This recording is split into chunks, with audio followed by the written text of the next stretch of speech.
శరీరంలో ఏం బాగాలేదో అర్థం కాలేదు. హాస్పిటల్కి వెళ్తే అన్ని టెస్టులు చేస్తే డాక్టర్లు చెప్పారు కిడ్నీల్లో రాళ్ళు ఉన్నాయని చెప్పారు.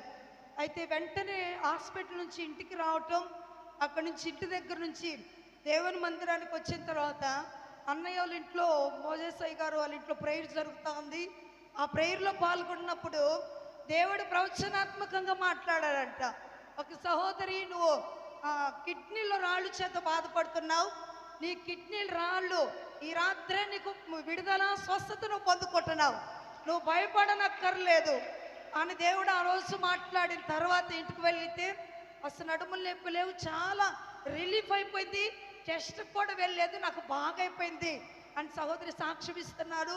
అలాగే రీసెంట్గా మొన్న 15 రోజుల క్రిందట భయంకరమైన అనారోగ్యం వచ్చేసింది. అంత ఒళ్ళంతా నొప్పి, లేలేని పరిస్థితి.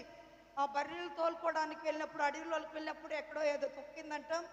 అది తొక్కటం ద్వారా శరీరము అంతా లేలేని పరిస్థితిలో ఉంది.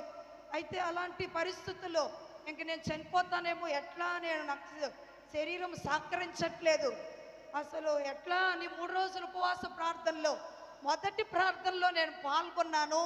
ఆ మొదటి ఉపవాస ప్రార్థన రోజే దేవుడు నాకు పరిపూర్ణమైన స్వస్థత ఇచ్చినాడు.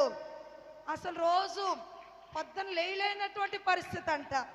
ఆ ఉపవాస ప్రార్థన రోజు వెళ్ళి నిద్ర లేస్తే అంత పని చేసేసాను, నాకు రిలీఫ్ అయిపోయింది అనుకునిందంట.